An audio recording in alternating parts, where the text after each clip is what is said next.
Hello, and welcome to the Simply Business Interview Podcast, a podcast created by business owners for business owners. I am your host, John Jennings. And I believe that most business owners are working way too hard for much too little. And one of our issues is that we overcomplexify things. I believe the answers are almost always within us or within our reach. I like to say that I'm a simple man with simple ideas. So welcome to Simply Business.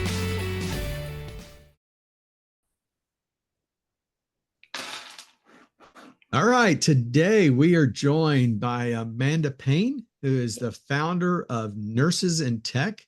Really looking forward to this conversation. Amanda, thank you so much for joining us today and being on the podcast. Why don't you tell us just a little bit about your background and about Nurses in Tech? Yeah. So, John, thanks for having me. I'm excited to be here. I'm usually on the other side of this interview. I'm usually doing the interview. So this is very interesting for me today. So I'm Amanda Payne. I live, born and raised in Indianapolis, Indiana. I'm a nurse. But my greatest gift is I'm a mother. I'm a mother of 5 young adults. My oldest is 24. My youngest is 16. They all drive and have cars. So that is the fear of my life. So I've been a nurse for almost 15 years. I've been in healthcare for around 26 years. I've lost track. Came straight out of high school into healthcare. Took the path that a lot of nurses take, which is went from CNA on through. Became a nurse. I've worked in several areas in nursing. I actually started out in psychiatric nursing. I like to share that because a lot of people don't know that. So I say if you can work in psych, you can do anything once you learn and understand people and how they think and how they work. And so I credit a lot of my success to having that beginnings. Nursing in tech came about through my own transition from nursing to technology in 2018. I often like to say that I wish I could tell you I transitioned to tech because I was super smart and I knew the pandemic was coming and I knew technology was going to take over, but that's not true. And that's not what happened. So it would be a lie if I said it. So I won't. But I was going through some health issues. My body was beginning to fail me health-wise.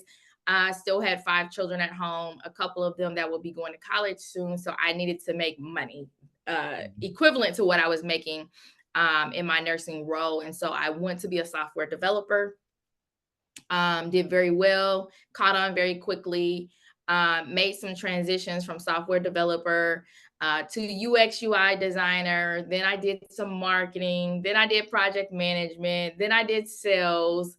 And I kind of flipped around for about 4 to 5 years. I ended up at the intersection of marketing and sales. Basically on the growth strategy and growth side. I really began to understand the importance of creating content and how to disseminate that content to individuals who needed it. And so I ended up as a business development rep and worked for several companies as a business development rep and realized that my presence at those companies, although I was on the sales team, became important in other areas of the company. And that I would be on calls that really didn't have anything to do with my job. I was there because I was a nurse. And so I was at a health tech company and they invited me to a meeting one day. Well, they didn't invite me. They told me I had to come. And I was not feeling well. And I wanted to take the day off and I couldn't. And I was in this meeting and I'm listening. And the CEO introduces me after he introduces everybody else in the call. And I realized, like, I'm only here because I'm a nurse. I had an epiphany. Yeah. I don't know why, but I had an epiphany. I was upset because I didn't feel good. I didn't want to be there. And I wrote the business plan for Nurses in Tech. And the idea was I was going to start this community for nurses so that they would, not spend thousands of dollars going to accelerators and getting ISAs to owe more money on top of their nursing debt.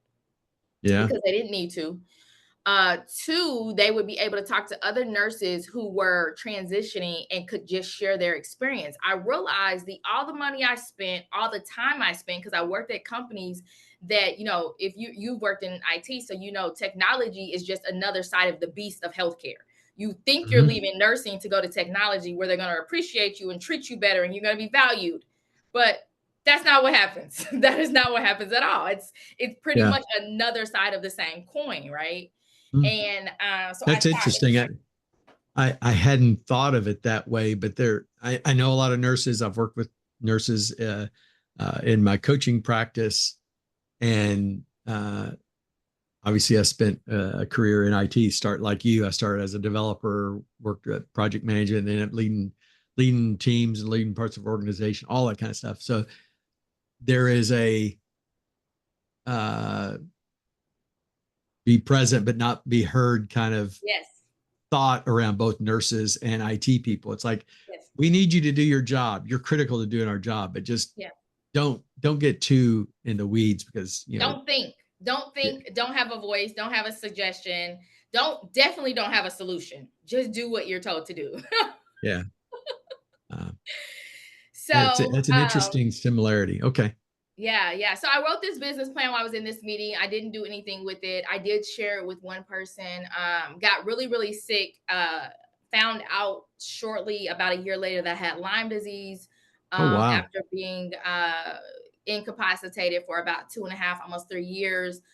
So in 2021, October of 2021, started treatment for Lyme disease, and then fast forward to January of 2024, where the person that I shared it with reached out and said, "Hey, what did you ever do with nurses in tech?" And I said, "Nothing. I still have the business plan." I was encouraged to share an interest on social media for nurses that might be interested. And Hmm. the response was crazy. And here I am. I got over almost 9,000 interest forms for nurses around the world interested in a community like Nurses in Tech. And so that's how we started. So we're a virtual community for nurses that want to understand their options at the intersection of nursing and technology. Our mission is to help 1,000 nurses transition into a career at the intersection of nursing and technology. And that's a little bit more complex than it sounds. So before you ask me, am I encouraging nurses to leave nursing? I am not encouraging nurses to leave nursing. So Okay. I get that question a lot. So it's a community. Tell me a little bit more about how you're supporting these nurses. Yeah. So actually, we have a lot of me and you are very similar in model, which is very interesting. So our community, I capped the community at about 30 nurses at this point. Our community is not a free community, so we're a paid community. Hmm. I made that decision actually not intentionally. It came through organizations, a couple schools and businesses that reached out that wanted to be partners. I was encouraged to not do a free model, that I needed to have a paid model in order for them to be able to partner with me and be able to provide what they were providing to the nurses, right? Hmm. And so capped it at 30. Our membership is about to open back up next month, but capped it at 30. So what I realized once I started this community is what I thought we needed, right, was just a place to talk, became more. So before I opened this community, I was a business coach for anybody. So of Hmm. course now I've centered my business coaching around nurses specifically, Right. right? So I provide and I'm certified in all types of coaching modalities, holistic health, integrative medicine, functional medicine, root cause analysis, all the things. Hmm. And so I also do coaching for people that have chronic illness, but that's over here. So coaching comes natural. It's my second nature. It's what I love to Yeah. do. So I realized that no matter what the nurses were doing, no matter how old they are, no matter how long they've been nurses, even some of my nurses, I have some pretty bad nurses in my community that have businesses. They are a part of initiatives at the White House and all the things. I realized something similar about all of them. They are What's that? stuck in the employee mindset.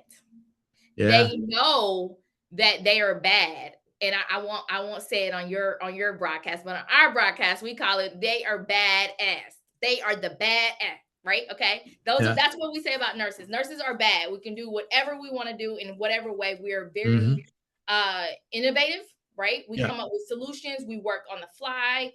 That's just who we are. We save lives, for God's sake. Yeah. Okay. Right. And so I realized that every nurse, in order for the success of our community to really shine, I needed to help these nurses be able to excel in whatever it is that they identify that they want to excel in. Hmm. Right. So Yeah. I became the one-on-one coach for every nurse in our community. And so now, as we begin to expand, we're taking that a step further. So if we have a nurse in our community that didn't have a business and they want a business, that's what we focus on.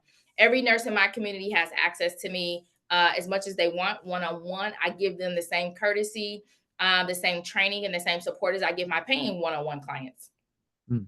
I also share with them resources, connections through my networks. So if they're looking for interview training, if they're looking for, what type of job, it could be anything. Right. What I mainly focus on, because this is what I love most, is teaching every nurse how to start a business. Every Yeah. nurse should have a business in my mind. So Mm. I try to get every nurse in my community to start a business, and we've been successful at that. There are some businesses that have launched. There are some businesses that are in the process of launching. So I help walk them through that process.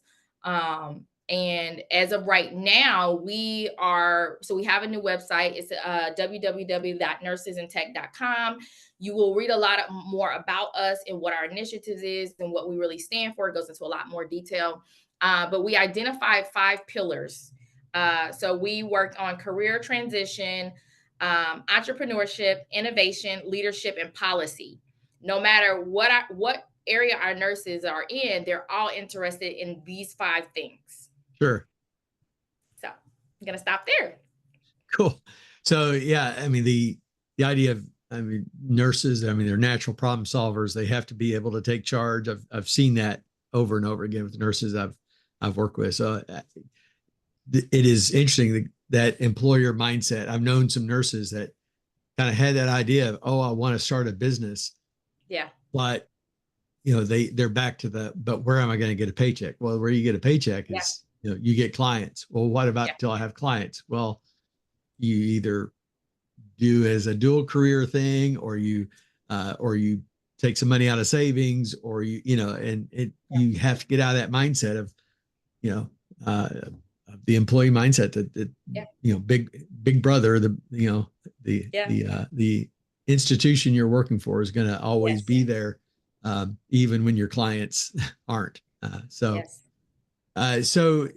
that fascinating story, and congratulations for getting through Lyme disease. I've heard that's horrible. So you went through certainly trials, and I see that so much in successful business owners. They come through some kind of trial. I've got my own stories. We come through these trials, and then it's like, wow, now I'm performing. Now I'm living the dream. And what I found, at least with me, is my priorities 100% changed. Before I started my business, I thought my goal was to be, a multimillionaire, and and I had these things. And then after you go through the trials of fire and the first, and then you really start to love what you do, your priorities kind of change. Speak to that for a moment. What changed in your mindset from before before you started wrote that business plan to now, you're 6-9 months down the road, when we're recording this. What's changed in your mindset about being that business owner? Oh, wow. Well, that's a loaded question, but I can make it simple. So I still, let me clarify. I still live with Lyme disease. I live with Lyme disease. Okay. My doctor makes sure to tell everybody I'm a very rare case. But she says this is what, and I just saw her last week. This is what she says. She's here because she did the work. Right. So as you ask me this question, this reflects for me, because I'm about to say something. I realize my value, and that if you realize your value, then you just do the work. Right? You realize that Big Brother, the institutions, they run some type of way. How do they run? So now I want to know how it runs. I want to know what they're doing that I can't do. And when you start looking for those answers, you find out there's not much they're doing that you can't do. They just know about it. You don't. So you just have to do the work. You have to ask the hard questions.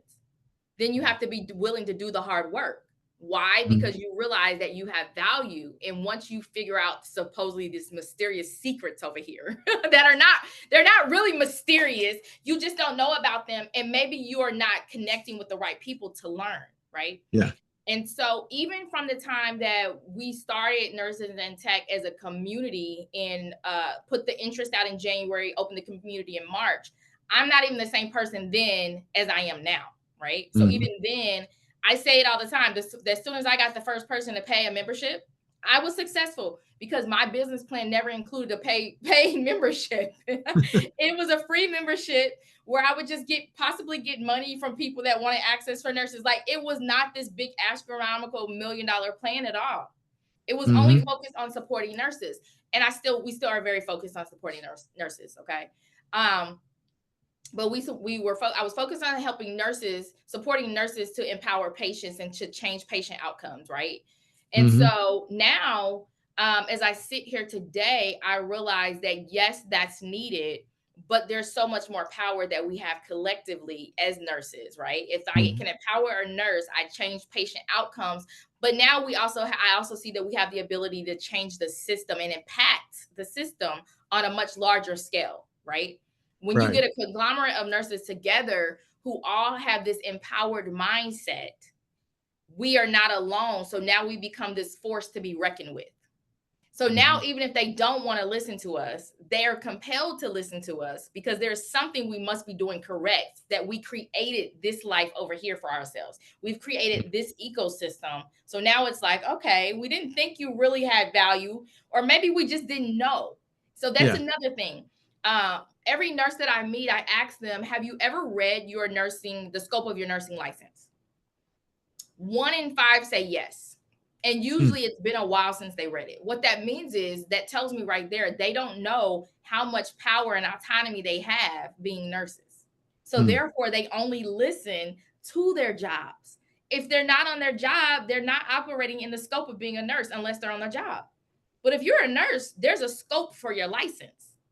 It follows you wherever you go. You don't have to be on your job. That means you can be making money in your business using that same license. Yeah.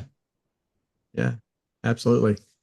Cool. You're fascinating to listen to. You got such energy, and it comes through very positive, and I'm sure these nurses working with you, one reason they're probably attracted, probably the reason why you have this waiting list of people that want to be part of your community. Um, but I know the truth is every business owner also goes through some pains and struggles. Oh, yeah. So what are some of the things that you weren't expecting that you ran into early on in founding your business? Yeah. So I will say this year, me coming back health wise, so I began to be functional, meaning being able to leave my house to drive a car at the end of 2023. So just really not even a year. I had a major surgery actually this time last year and was incapacitated again. And so although this amazing business was starting and all these great things were happening to me, life began to happen. I met an amazing man. Well, I didn't meet him. We started dating last year. I've known him for years, but we got married. So I got married in March. Actually, the same time the community started, Wow. I got married. So that was amazing.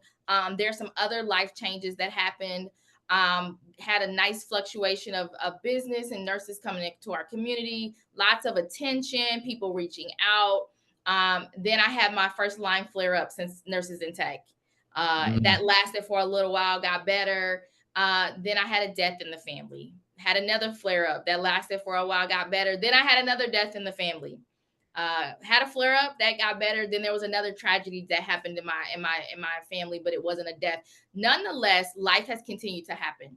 My community, not only did they surround around me and support me, they encouraged me to take some time, and I took some time off, which is when I came back, as I was sharing with you, that we are kind of having another shift in Nurses in Tech in the direction that we're going. And that came from the fact that I realized I needed to not just be a small business and someone that works in my business, but I needed to be I need to be a visionary and create an organization. So that means I had to come back and I got to be ready to train, hire employees. If we can't hire employees, how do we get to hiring employees? What structures do I need to put in place? I began to take some training at the Kelley School of Business here in entrepreneurship. What do I need to learn in order to run a successful organization and have employees, right? Yeah. Employees that I pay money, a salary, employees that I provide health insurance for, employees who can have a 401k, and employees, who can take care of their families, right? Right. I had a Right. shift in my mindset. And so life happened, and I realized that if I don't build an organization, the people who believe in me, they really can't believe in me to the degree that they should be able to, right? Because Mm-hmm. if I'm sick and if I'm not available, then the business is not running. Right. And that's Right. not how it should be. Yeah. So I had to decide, as you hear, I'm sure you've heard this say before, you either you got to put your big girl panties on. What do you really want to do? Do you want to have a hobby or a side hustle, or do you want to run a successful organization that's making an impact not only today, but hundreds of years from now? I want my name to be in the nursing's book right next to Florence Nightingale to say, oh, that's awesome, that I had the vision to start something that would propel nurses not just into another dimension in nursing, but another dimension in the world. Like they are thought leaders. They're saw as thought leaders. Nurses are saw, and we're the trusted number one or number two trusted profession. But it's amazing how we're only really trusted to take care of people. Yeah. We're not trusted as thought leaders. We're trusted to take care of people, not as thought leaders, not as change makers. Yeah. Well, and I love what you said there about hobby versus a business. I see that all the time. People will come to me and got this idea, I want to do this or I want to do that. And I really sometimes I'll ask that question: is this a hobby or is this a business? Yeah. If it's a hobby, good luck to you.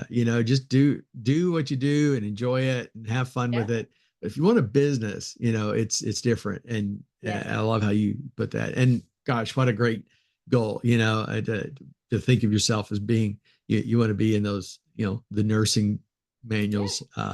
That's a really awesome goal, because even I know who Florence Nightingale is. So actually, I just saw a statue for her. Where would I see that? I can't remember where it was. What? I wouldn't be surprised. Yeah. I know there is one there's some that exist. I don't know where they are though, but they do exist. Yeah, after, yeah, it was recent. Anyway, so I digress. So give us a little glimpse, kind of, well, I'm going to have two final questions. So first one is, give us a little glimpse into your future, where you gave a little bit, but wave that magic wand. Where do you want to see this in a year, in 2 years, in 3 years? Yeah. So in the next year, what we're focusing on right now is we are going to keep our for-profit side, which is our community, continue to develop that, provide training, seminars. We hope to have a conference here in Indianapolis next year that is being worked on, where we can bring nurses together and begin to basically have an in-person celebration of what we're doing. And so the other part of that, we're starting a nonprofit, which is a 501c6, which is where we have lobbying ability. And what that means is we'll be able to bring nurses together and be able to lobby to change policy. If a lot of nurses have heard me say this, I say this all the time. You can think about the American Nurses Association and all that. They are amazing. They fight a lot of the institutional stuff. They should, right? Nurses in tech, we're not really here to tear down what the institutional processes are, right? That's going to take years upon years to do. What we're here to do is to cause thought-provoking changes that incorporates new laws that nobody's thinking about, right? We don't want to tear down, we want to create, right? We want to say, hey, this is the innovation that we see, and this is how we can do this. So a lot of times in policy, when we think about policy, we think about how long it takes for laws to change and all the things, and it does. But we don't understand why it takes that long. And I'm not really a person that likes to tear down things and put Band-Aids on them. I don't really like Band-Aids, right? I like to clean the wound out, leave it open to air, and let it heal. That's what I like to do. So I like to create. I'm an innovator. I don't Band-Aid stuff. So we want to have this ability, and we want to begin to understand what is the possibility in healthcare and in nursing for patients, right? What if we had more nurses? So nurses are educators and we're supporters. We are trained to educate. What if we could have one nurse to every 10 patients that has diabetes, and we could have nurses working with them, and they have businesses where they didn't have to wait on long insurance processes and, sit in doctor's offices for doctors to give them medicines, when you can have a nurse that can spend time with them 2 or 3 times a week, educating them and treating them, and not treating them, but educating and talking them through their actual life circumstances, that can actually go and see what's stopping you from getting the right foods, what's stopping you from eating at the right times, what's stopping you from taking the right meds, why are you not taking the meds, right? What's Yeah. your family need, right? If I can work with you one-on-one and educate you and support you through this process, you're more likely going to end up in a state of healing versus continuing to have to treat you. Yeah. So what if we move the power of money and we move the power from treatment and diagnosis to education and support? That means we shift some of that money over here to nurses, and nurses could do what they're best at doing, educating Cool. and supporting. Excellent. Excellent. So last question is I always ask some form of this to all my guests. What advice would you give to that person that, has sketched out that business plan, sitting in a meeting, and then it's sitting there? What advice you give to them about getting started, getting moving? Yeah. So I'm going to say something that's probably really not popular. I'm a believer, so I believe in Jesus Christ. And I say if you have a business plan already written out, that's great. But things are changing. We live in a world where things are constantly changing. And I think they're changing at a very accelerated rate. Mm-hmm. And so you don't want to be so married to your business plan that you can't adjust to the times. So I Yeah. would say there's a book, it's called The Lean Method. I tell everybody to read about the Lean business startup method. Everybody, you Mm-hmm. should know what an MVP is. Yeah. You should know that, you shouldn't start a business plan without running it past the people who are your customers. What do they want? If they don't, they might not want what you think they need, right? Right. Secondly, so read up on the lean business model. Secondly, get in front of whoever your client is. Yeah. Don't be afraid. Learn to network and talk to them sooner than later. And the Excellent. last thing is, don't be afraid to tell people what you're doing before you make the $1 million, before you even make the $1,000. Tell Yeah. people what you do and be adjustable. Adjust your business model, adjust your plans. Don't marry one business model. Don't Yeah. marry one business plan. Be adjustable. And I guess the fourth thing is be frugal. If your business can't pay for it, then that means you can't buy it. So don't go out here buying all these tools, all these business cards, and all these websites and all these things. The best business card is you. As long as Yeah. you can get in front of people, you can talk about your business, you can tell people what you want to do. Okay, I got the one more. Ask for help. Ask for help. Don't be ashamed to ask for help. If Yeah. nobody is going to ask for your business statements to make a decision to help you, find other entrepreneurs, get Yeah. involved with your state business association, get involved with SCORE, who is they provide business mentoring, Mm. the Business Chamber of Commerce. Get involved in your Yeah. state, in the business world, and get help. Yeah. Got all great advice. And yeah, that whole thing of talking to people, that takes a lot of courage, especially before you start. And then you have to realize that some of the people you ask aren't going to get it, and they're going to tell you every reason why you shouldn't. And I remember having those conversations and thinking, oh, what am I doing? Am I real? Is this really the right decision? Because suddenly, and I appreciate the fact, I'm also a person of faith, and I just felt like this was tugging at my heart so much. Yes. I had to do it. It wasn't a Yeah. choice, And so Yes. when people were giving me this fodder, as far as, just doubts and everything else, I just had to just, really dig deep and go, no, this is what I'm meant to do. Yes. And I'm not going to listen, to these other voices, because I know where that's coming from. So. Yeah, I would say that we live. So every nurse that works with me knows that I'm a believer, and I live from that core. Because, and I think that faith-centered businesses are elevating, and you got to have that tough skin to be able to walk by faith and not by sight. And it's very, very important, because when I tell people to network with people, I say, listen, and I don't teach networking, but when I work with any of my clients, we always talk about networking, because that's one of my gifts. I'm really good at talking to people. You would think I'm an extrovert, but I'm not an extrovert. I'm actually an introvert, right? Really? But I know how to talk to people. That's just a gift that God has given me, to be able to talk to people. And so I say, people will teach you two things. They will either teach you what to do or what not to do. Your job is not to be discouraged by either. Yeah. Yeah. That's fascinating. Well, Amanda, this has been great. I really appreciate your time, your story. Wish you the greatest success with this endeavor, and I look forward to seeing where it takes. And obviously, when we post this hopefully some nurses out there will hear about you and reach out and become part of your community. We love them all. We'll take them all. Yeah, absolutely. Well, best of luck to you. Thank you. Well, thank you. Thanks for having me.